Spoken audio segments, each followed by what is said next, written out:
There is a quiet horror most thinkers eventually meet. They speak.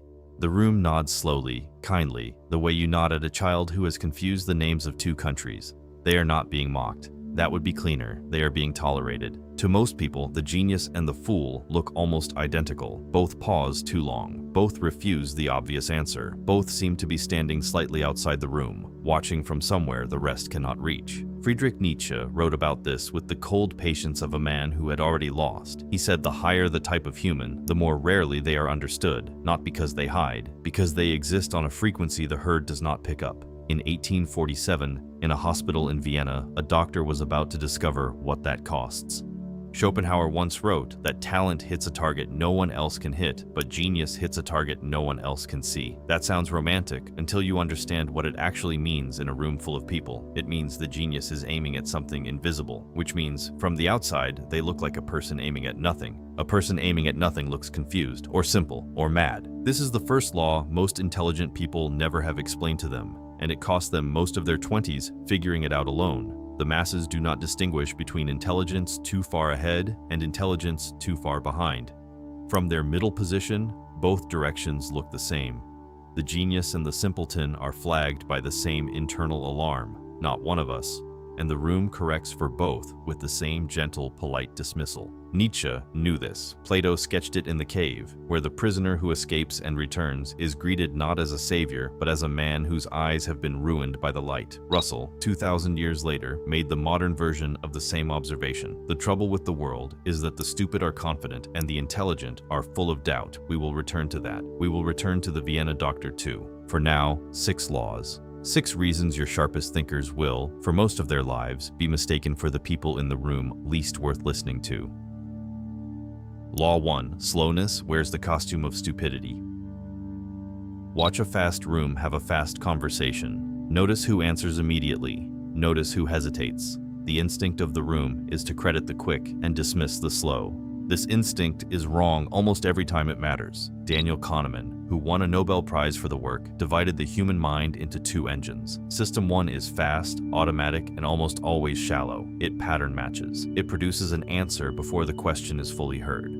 System 2 is slow, deliberate, and metabolically expensive.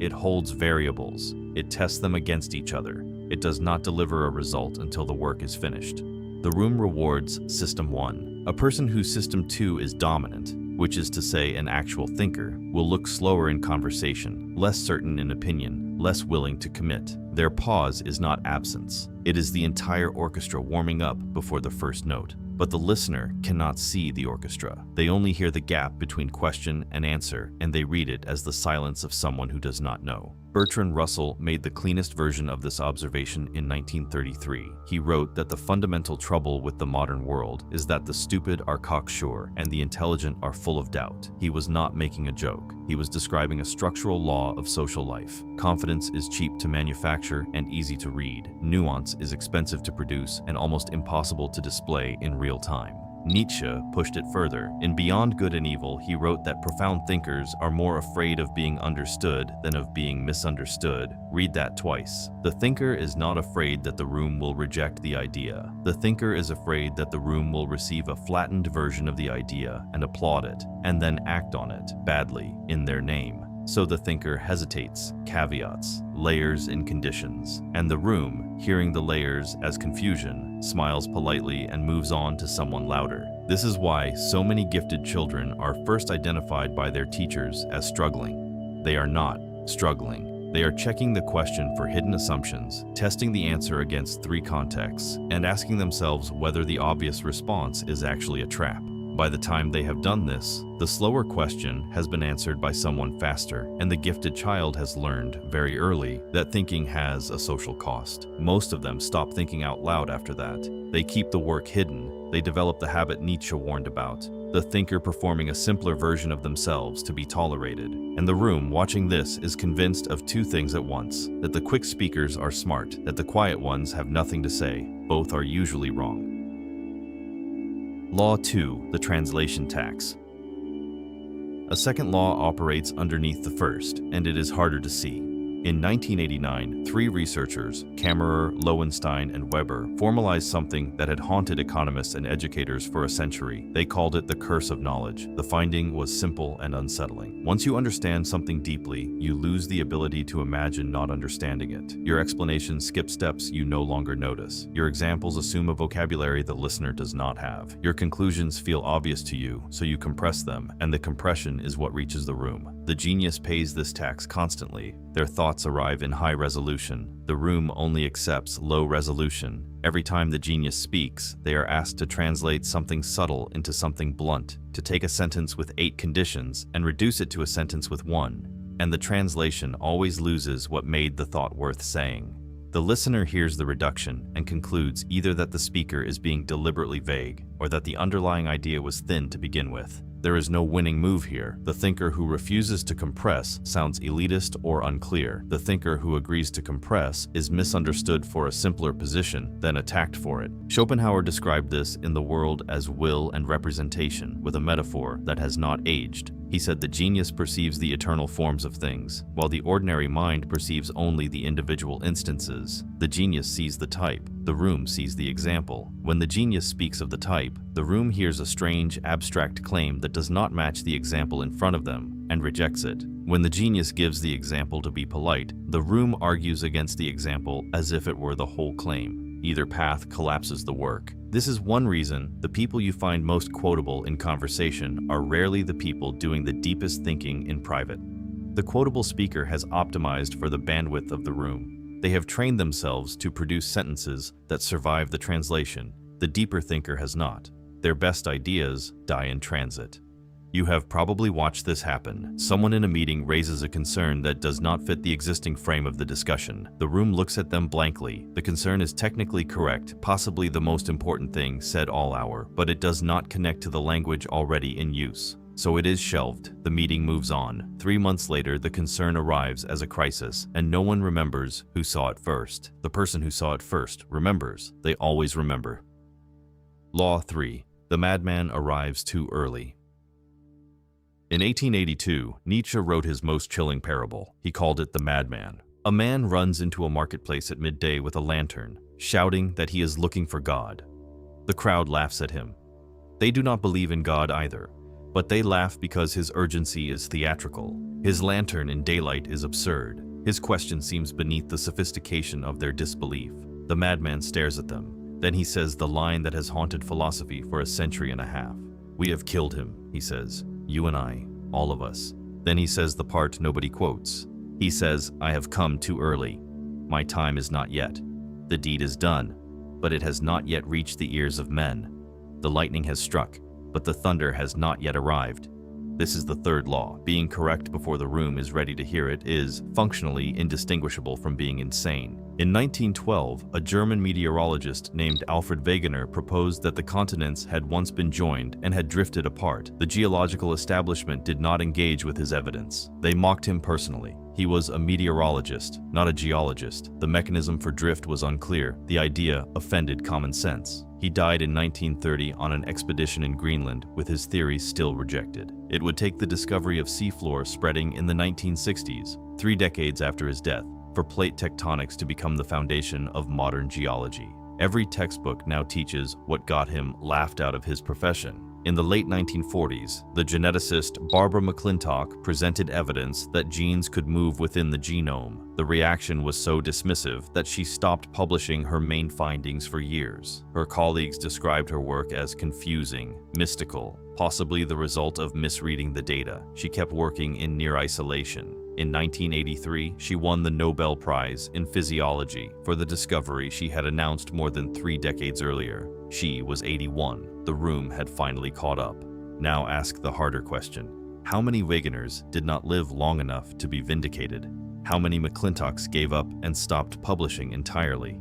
Nietzsche's madman is not a metaphor for one person. He is a description of a position. Anyone whose perception runs ahead of their era will, by definition, sound deranged to that era. Not because their thought is wrong, but because the listener has no internal scaffolding to hang it on. The lightning has struck. The thunder is years away. And in the gap between the two, the person who saw the flash is treated as a man with a lantern in a sunlit marketplace. Solomon Asch's conformity experiments at Swarthmore in 1951 give us the social mechanism. When a single subject was placed in a room of Confederates who unanimously claimed an obviously shorter line was the longest, roughly 3/4 of subjects went along with the group at least once. They denied the evidence of their own eyes to remain in the room. The experiment was not really about lines. It was about the cost of being the only person who saw what was actually there. The genius pays that cost permanently. This is where the comfortable analysis usually stops. Misperception, bad timing, the lonely thinker waiting for the world to catch up. A clean enough story. It even flatters the listener, you, presumably, the kind of person watching a video like this, into a quiet identification with the unrecognized. Now drop that. The real mechanism is darker. The masses do not merely misread the genius. They are protected, psychologically, by misreading them. The dismissal is not a failure of perception. It is a function the dismissal performs. Everything before this point described how the genius gets misread. Everything after describes why it is structurally necessary that they be misread, and what happens to the ones who refuse. Law 4. The refusal to perform competence. Most intelligent people learn eventually to perform a slightly dumber version of themselves. They simplify their vocabulary in casual conversation. They withhold the second-order observation that would make a meeting awkward. They round their opinions to the nearest socially acceptable approximation. They are not lying. They are translating, as we discussed. But they are also performing. Genius, the actual thing, not the inflated label, refuses this. Schopenhauer, who wrote one of the strangest and most accurate descriptions of the genius mind ever produced, identified this refusal as a symptom of something deeper. He argued that the ordinary mind is a servant of the will. It thinks in service of want, of strategy, of social position. The genius, by some quirk of constitution, has an intellect that has slipped its leash.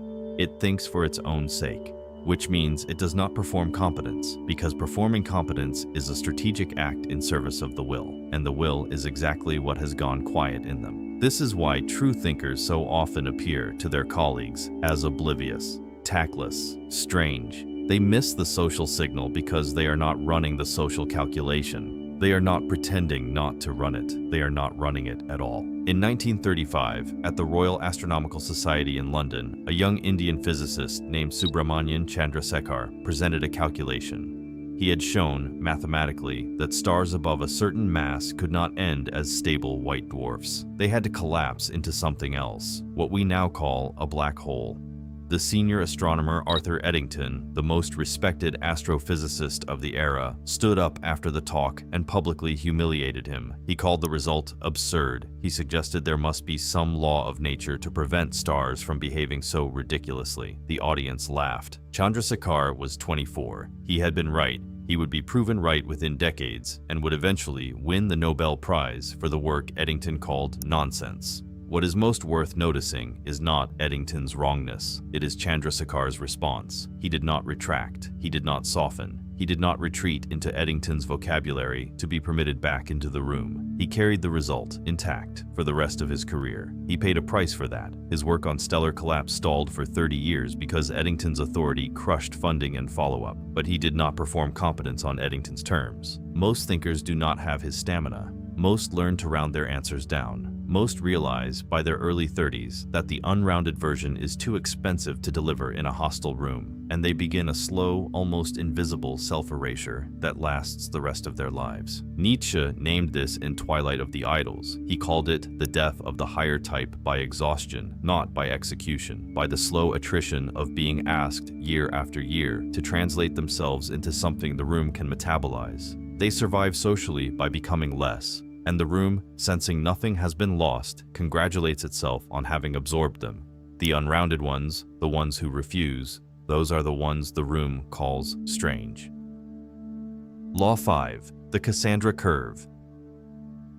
Now the Vienna doctor. The loop has been open since the start. His name was Ignaz Semmelweis. In 1846, he took a position at the Vienna General Hospital in the maternity ward. The hospital had 2 clinics. The first clinic, staffed by doctors and medical students, had a maternal mortality rate from puerperal fever, childbed fever, of nearly 18% in some months. The second clinic, staffed by midwives, had a rate closer to 2%. Pregnant women in Vienna would beg, on their knees, to be admitted to the second clinic. Some preferred to give birth in the street rather than enter the first. Semmelweis could not stop thinking about this. The two clinics took similar patients, used similar facilities. The only difference was who delivered the baby. He noticed something else. The doctors and medical students often came to the maternity ward directly from the autopsy room. The midwives did not perform autopsies. He proposed that something invisible, he called it cadaverous particles, was being carried from the corpses to the women, and that washing the hands in chlorinated lime before deliveries would stop it.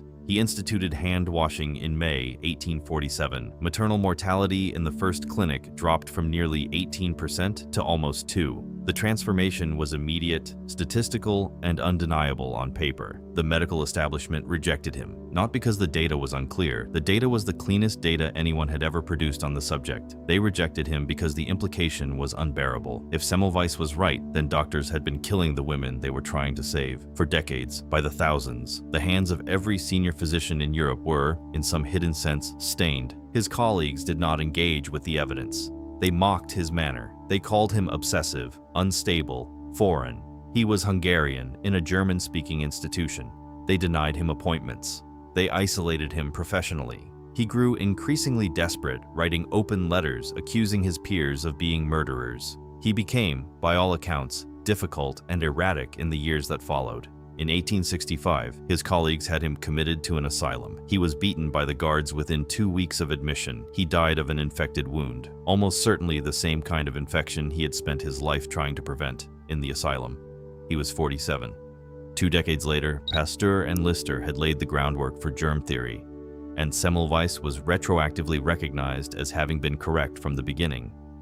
This is the Cassandra curve, not just being right early in a way that indicts the people in power, in a manner they cannot afford to accept. Semmelweis did not appear stupid because his data was weak. He appeared stupid because his being correct required a confession the room was unwilling to make. Notice how clean the mechanism is. It does not require malice. It does not require stupidity in the listeners. It only requires that the truth, if accepted, would cost the listener their self-image, at which point the listener will pay any rhetorical price, calling the speaker insane, hysterical, foreign, obsessive, to keep the truth out. Nietzsche understood this completely. He wrote in The Gay Science that what is needed for an idea to win is not that it be correct, but that those it threatens be already dead. Truth, he said, has to wait out its enemies. Most truth-bearers do not survive the wait. Semmelweis didn't.